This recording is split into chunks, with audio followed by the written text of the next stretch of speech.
नमस्कार दोस्तों, स्वागत है आपका आज के मुख्य समाचारों में। दोस्तों यहाँ पर आपको देखने को मिलेंगी सुबह से लेकर शाम तक की तमाम बड़ी खबरें मुख्य समाचार ब्रेकिंग न्यूज अपडेट्स के रूप में। तो दोस्तों आप सभी लोगों से रिक्वेस्ट है इस वीडियो को ज़्यादा से ज़्यादा लाइक और शेयर करें। तो दोस्तों सीधे चलते हैं आज की पहली बड़ी खबर की ओर। कोरोना संकट पर प्रधानमंत्री नरेंद्र मोदी की हाई लेवल मीटिंग, गांवों में संक्रमण पर ब्रेक लगाने का दिया फार्मूला।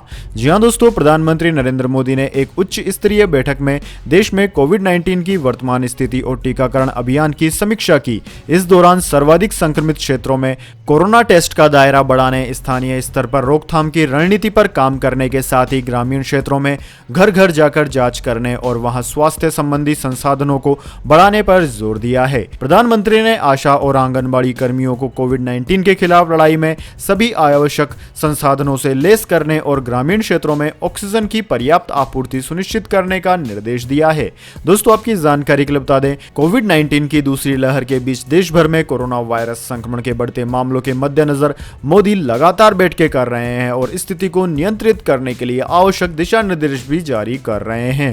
हालांकि ऑक्सीजन की पूर्ति अभी भी संपूर्ण राज्यों में नहीं हो पा रही है। पिछले 4 दिनों में गोवा के अंदर 71 लोग ऑक्सीजन की कमी से अपनी जान गंवा चुके हैं। इसके बाद दोस्तों अगली बड़ी खबर, यूपी में योगी सरकार ने 24 मई सुबह 7 बजे तक बढ़ाया लॉकडाउन, रेहड़ी पटरी वालों को देगी भत्ता। जी हां दोस्तों, कोरोना संक्रमण के बढ़ते संक्रमण पर प्रभावी नियंत्रण के लिए एक बार फिर वीकेंड कर्फ्यू को 24 मई सुबह 7 बजे तक के लिए बढ़ा दिया गया है। इस दौरान पहले की तरह ही सभी पाबंदियां लागू रहेंगी, आवश्यक सेवाओं को छूट मिलती रहेंगी। उधर दोस्तों यूपी सरकार ने एक बड़ा फैसला लेते हुए फुटकर दुकानदार, रेहड़ी पटरी वालों को 1000 रुपए प्रति महीने भत्ता और 3 महीने का राशन भी देने का ऐलान किया है। दोस्तों शनिवार को मुख्यमंत्री योगी आदित्यनाथ की अध्यक्षता में हुई कैबिनेट बैठक ने प्रदेश में 24 मई तक लॉकडाउन बढ़ाने पर सहमति दे दी। दरअसल दोस्तों प्रदेश में शहरी क्षेत्रों में संक्रमितों की संख्या कम हो रही है, साथ ही रिकवरी रेट भी बढ़ रहा है, पर गाँव में फैल रहा संक्रमण सरकार के लिए चिंता का सबब बन गया है। इसलिए सरकार कोई मौका नहीं लेना चाहती। इसके बाद दोस्तों अगली बड़ी खबर, कोरोना का कहर, बेंगलुरु में जली इतनी चिताएं कि 4 महीनों का लकड़ी स्टॉक 15 दिन में हो गया खत्म। जी हां दोस्तों, कर्नाटक में भी कोरोना का कहर लगातार जारी है। राज्य में पिछले 24 घंटे के दौरान 41,000 से ज्यादा कोरोना के नए मामले सामने आए हैं, जबकि 373 मरीजों की मौत हुई है। मौत के आंकड़े के बीच राजधानी बेंगलुरु के कई शमशान घाट पर अंतिम संस्कार का सिलसिला जारी है।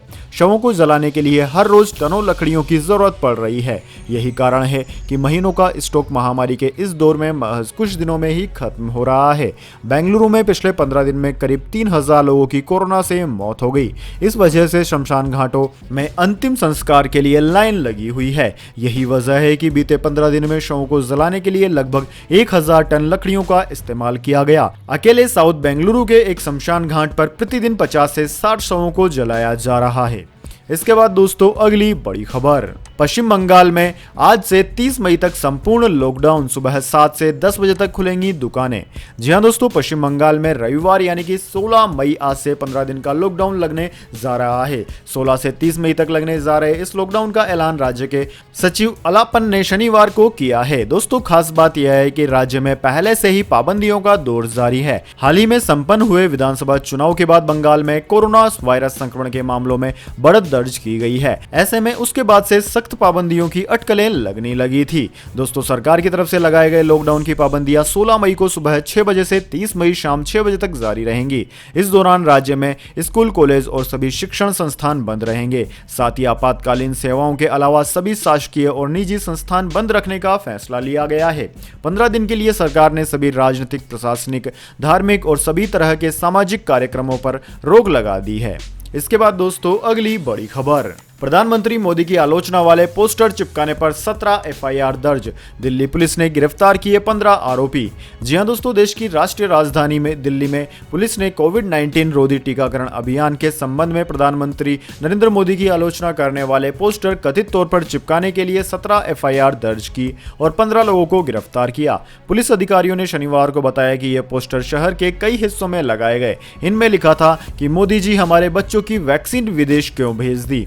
उन्होंने बताया कि गुरुवार को पुलिस को पोस्टरों के बारे में सूचना मिली, जिसके बाद जिले के वरिष्ठ अधिकारियों को सूचित किया गया। शिकायतों के आधार पर दिल्ली पुलिस ने विभिन्न जिलों में 17 एफआईआर दर्ज की है। एक वरिष्ठ पुलिस अधिकारी ने कहा कि अगर इस संबंध में और शिकायतें मिलती है तो एफआईआर दर्ज की जाएंगी। अभी यह पता लगाने के लिए जांच चल रही है कि किसके कहने पर शहर के विभिन्न स्थानों पर ये पोस्टर लगाए गए और इसके अनुसार मामले में आगे की कार्यवाही की जाएगी। इसके बाद दोस्तों अगली बड़ी खबर, अब यूपी के प्रयागराज से सामने आई भयानक तस्वीरें। गंगा नदी के पास रेत में दबे मिले सैकड़ों शव। दोस्तों यूपी में उन्नाव, कन्नौज, कानपुर और रायबरेली के बाद अब संगम नगरी प्रयागराज में भी गंगा नदी के किनारे शवों को रेत में दफन किए जाने का हैरान करने वाला मामला सामने आया है। गंगा के किनारे बीते करीब 1.5 महीनों में सैकड़ों शवों को नदी के किनारे रेत में दफन कर दिया गया। इसके साथ ही अभी भी शवों को रेत में दबाए जाने का सिलसिला जारी है। शवों को दफन कर चारों ओर बांस की घेराबंदी कर दी गई है ताकि लोगों को पता चल सके कि यहाँ पर शव को दफन किया गया है। हालांकि हिंदू धर्म में शवों के दाह संस्कार की परंपरा है। श्रवेश्वर धाम में प्रयागराज के अलावा प्रतापगढ़, सुल्तानपुर और फैजाबाद जिलों के शवों का अंतिम संस्कार किया जाता है।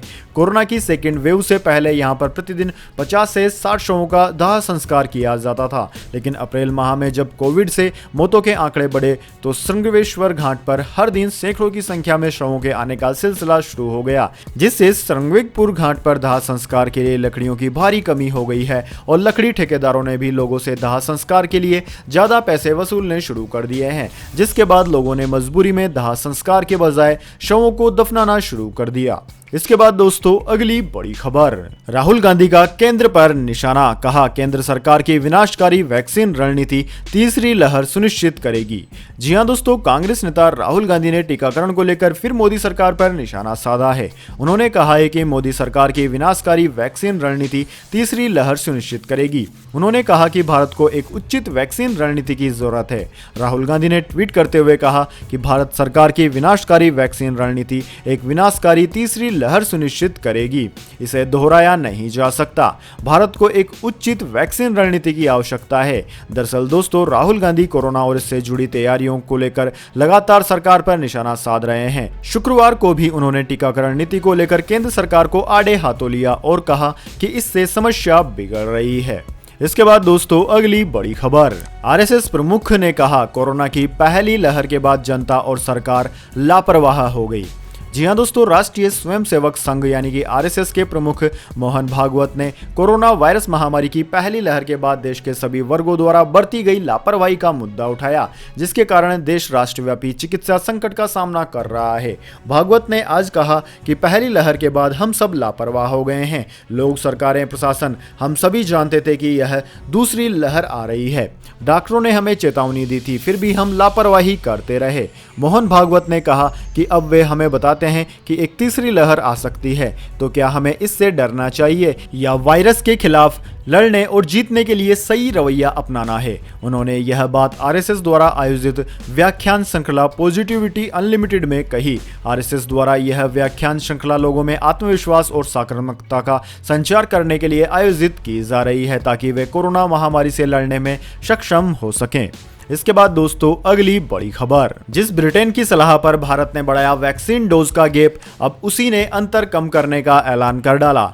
जी हां दोस्तों, भारत में जहां कोरोना वैक्सीन की दोनों डोज के गैप को बढ़ाने का फैसला लिया गया है, वहीं ब्रिटेन ने इस अंतर को कम कर दिया है। यहां दोस्तों गौर करने वाली बात यह है कि भारत ने ब्रिटेन और विश्व स्वास्थ्य संगठन यानी कि WHO की सलाह पर ही ऐसा किया था। ब्रिटेन के स्वास्थ्य विभाग ने इस संबंध में ट्वीट करके जानकारी दी है। ट्वीट में कहा गया है कि वैक्सीन की डोज 12 हफ्तों के बजाय 8 हफ्तों में दी जाएगी। NHS इंग्लैंड ने बताया कि सरकार ने कोविड वैक्सीन की दूसरी खुराक 12 हफ्ते की जगह 8 सप्ताह में देने का फैसला लिया है। ट्वीट में कहा गया है कि लोगों को टीका लेना जारी रखना चाहिए। इसके लिए NHS से संपर्क करने की आवश्यकता नहीं है। जिन लोगों को अपने अपॉइंटमेंट को आगे बढ़ाना चाहिए, उन्हें बताया जाएगा कि वे ऐसा करने में कब सक्षम होंगे। वहीं दोस्तों ब्रिटेन के प्रधानमंत्री बोरिस जॉनसन ने कहा कि 50 साल से ऊपर के और कमजोर लोगों को वैक्सीन की डोज जल्द से जल्द दी जाएगी।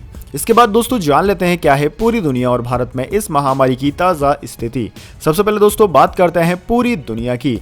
तो दोस्तों पूरी दुनिया में इस वक्त तक इस महामारी के संक्रमितों का आंकड़ा 16,27,60,000 से ज्यादा हो गया है। वहीं दोस्तों इस महामारी से मरने वाले लोगों की कुल संख्या 33,75,496 से ज्यादा है। दोस्तों इस महामारी से सर्वाधिक प्रभावित देशों की बात की जाए तो उनमें अमेरिका सबसे ऊपर है। अमेरिका में इस वक्त तक 3,36,69,000 से ज्यादा इस महामारी के मरीज सामने आ चुके हैं। वहीं दोस्तों अमेरिका के बाद में India, Brazil, France, Turkey, Russia, UK, Italy, Spain, Germany आदि देशों का नाम आता है। अब दोस्तों बात कर लेते हैं क्या है भारत के हालात, लेकिन उससे पहले दोस्तों मेरी आपसे एक छोटी सी रिक्वेस्ट है। अगर दोस्तों आपको अभी तक हमारी न्यूज़ पसंद आई है तो इसे एक छोटा सा लाइक जरूर कर दें, और अगर आपको पसंद नहीं आई है तो बेशक आप डिसलाइक भी कर सकते हैं, लेकिन दोस्तों लाइक और डिसलाइक जरूर कीजिए, क्योंकि दोस्तों यही हमारी मेहनत का फल होता है और इसी से हमें पता चलता है कि आपको हमारी वीडियो पसंद आई है या नहीं। तो दोस्तों जल्दी से जान लेते हैं क्या है भारत के हालात।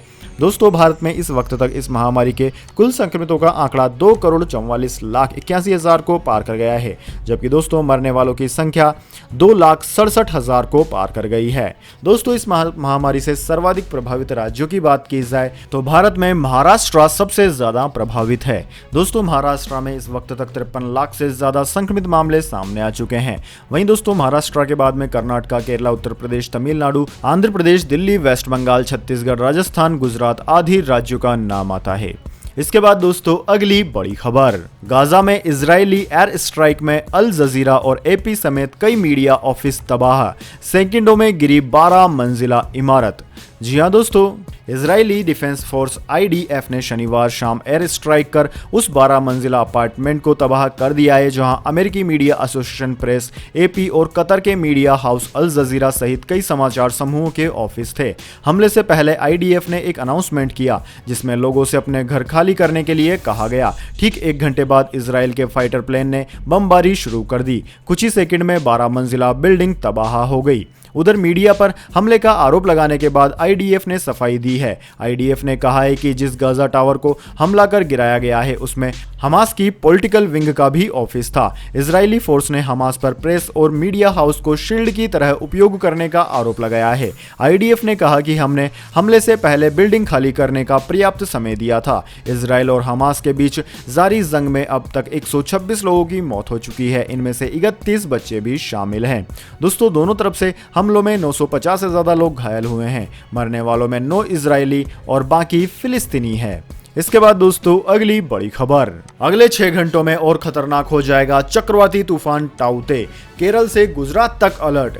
जी हां दोस्तों, केंद्र सरकार ने चक्रवाती तूफान टाउते के अगले 6 घंटे में और खतरनाक होने की आशंका जारी की है। दूसरी ओर मौसम विभाग ने शनिवार को कहा कि अरब सागर के ऊपर बना दबाव का क्षेत्र अब चक्रवाती तूफान तोक्ते में तब्दील हो गया है और इसके 18 मई के आसपास पोरबंदर और नलिया के बीच गुजरात तट को पार करने की संभावना है। तोक्ते 16 से 18 मई के बीच अत्यंत भीषण चक्रवाती तूफान के रूप में रहेगा। विभाग ने कर्नाटक के लिए अगले 24 घंटे में तूफान की चेतावनी जारी की है। अरब सागर से उठ रहा चक्रवाती तूफान केरल, गुजरात, महाराष्ट्र, कर्नाटक और गोवा जैसे राज्यों में कहर बरपा सकता है। इंडियन मेट्रोलॉजी डिपार्टमेंट द्वारा जारी किए गए बुलेटिन में कहा गया है कि इसके अगले 6 घंटे के दौरान भीषण चक्रवाती तूफान में परिवर्तित होने की काफी संभावना है और फिर अगले 12 घंटे में इसके अत्यंत भीषण चक्रवाती तूफान में बदलने की संभावना है। इसके उत्तर उत्तर पश्चिमी दिशा की तरफ बढ़ने और लगभग 18 मई को दोपहर या फिर शाम के समय पोरबंदर तथा नलिया के बीच गुजरात तट को पार करने की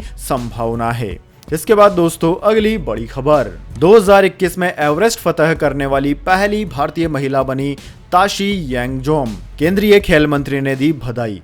जी हां दोस्तों, कोरोना वायरस के चलते अब पूरी दुनिया डर के साए में जी रही है। उस समय अरुणाचल प्रदेश के पश्चिम कामेज जिले की 37 वर्षीय ताशी यांगजोम ने नया रिकॉर्ड कायम कर दिया है। वे 2021 में एवरेस्ट पर्वत की चोटी पर पहुंचने वाली पहली भारतीय महिला बन गई है। उनकी इस उपलब्धि पर केंद्रीय खेल मंत्री किरण रिजिजू ने उन्हें बधाई दी है। रिजिजू ने कहा कि मैं अरुणाचल प्रदेश की ताशी यांगजोम को माउंट एवरेस्ट को फतह करने और 2021 में एवरेस्ट पर चढ़ने वाली पहली भारतीय महिला पर्वतारोही बनने के लिए हार्दिक बधाई देता हूं। उनका प्रशिक्षण दिरांग के national institute of mountaineering and allied sports में हुआ था। इसके बाद दोस्तों रुक करते हैं आज की अगली बड़ी खबर का। ड्राइविंग लाइसेंस को लेकर राहत की खबर, घर बैठे हो जाएंगे ड्राइविंग लाइसेंस आरसी से जुड़े काम, नई गाइडलाइन आ गई। जी हां दोस्तों, कोरोना महामारी से इस समय पूरा देश जूझ रहा है। घर से बाहर निकलना मना है क्योंकि कहीं लॉकडाउन है तो कहीं कर्फ्यू। ऐसे में अगर आपको अपना ड्राइविंग लाइसेंस रजिस्ट्रेशन सर्टिफिकेट यानी कि आरसी से जुड़ा कोई काम करवाना है तो मुश्किल हो सकती है, क्योंकि आपको इसके लिए आरटीओ जाना पड़ेगा। तो दोस्तों घबराने की कोई बात नहीं है। सड़क और परिवहन मंत्रालय यानी कि ministry of road transport and highways driving licence को बनवाने और उसे रिन्यूअल के लिए नई गाइडलाइन लेकर आया है। इससे आपको घर के बाहर निकलने की कोई जरूरत नहीं होगी। दोस्तों नए नियम के मुताबिक लर्नर्स लाइसेंस प्राप्त करने की पूरी प्रक्रिया ऑनलाइन हो गई है, यानी कि एप्लीकेशन फॉर्म से लेकर लाइसेंस की प्रिंटिंग तक पूरा प्रोसेस ऑनलाइन होगा। इसके साथ ही इलेक्ट्रॉनिक सर्टिफिकेट और डॉक्यूमेंट का इस्तेमाल medical certificate, learner licence, driving licence surrender और उसके रिन्यूअल के लिए भी किया जा सकेगा। इसके अलावा दोस्तों गाइडलाइन लाने के पीछे मकसद यह भी है कि नई गाड़ी के रजिस्ट्रेशन की प्रक्रिया भी आसान हो सके। रजिस्ट्रेशन सर्टिफिकेट का रिन्यूअल अब 60 दिन एडवांस में किया जा सकेगा। इसके अलावा टेम्परेरी रजिस्ट्रेशन की समय सीमा भी अब 1 महीने से बढ़ाकर 6 महीने कर दी गई है। इसके बाद दोस्तों अगली बड़ी खबर, मौसम समाचार, जानिए अगले 24 घंटे और पिछले 24 घंटे के मौसम समाचार। सबसे पहले दोस्तों बात करते हैं बीते 24 घंटों की। तो दोस्तों पिछले 24 घंटों के दौरान केरल, तटीय कर्नाटक के कुछ हिस्सों, लक्षद्वीप, असम और अरुणाचल प्रदेश में बहुत से बहुत भारी बारिश हुई। उत्तर पूर्व भारत के बाकी हिस्सों, सिक्किम, अंडमान और निकोबार द्वीप समूह, मध्य महाराष्ट्र के कुछ हिस्सों, राजस्थान के कुछ हिस्सों और जम्मू कश्मीर में हल्की से मध्यम बारिश हुई है। वहीं दोस्तों आगामी 24 घंटे की बात की जाए तो अगले 24 घंटों के दौरान केरल, तटीय कर्नाटक, गोवा, कोंकण और लक्षद्वीप, आंतरिक तमिलनाडु के कुछ हिस्सों में मध्यम से भारी बारिश तथा 1-2 स्थानों पर अति भारी बारिश हो सकती है। वहीं दोस्तों अंडमान और निकोबार द्वीप समूह, मध्य प्रदेश के कुछ हिस्सों, पश्चिमी हिमालय और पंजाब, राजस्थान में हल्की बारिश की संभावना है। इसके बाद दोस्तों अगली बड़ी खबर, गोल्ड सिल्वर प्राइस टुडे, जानिए क्या है सोने और चांदी के आज के दाम।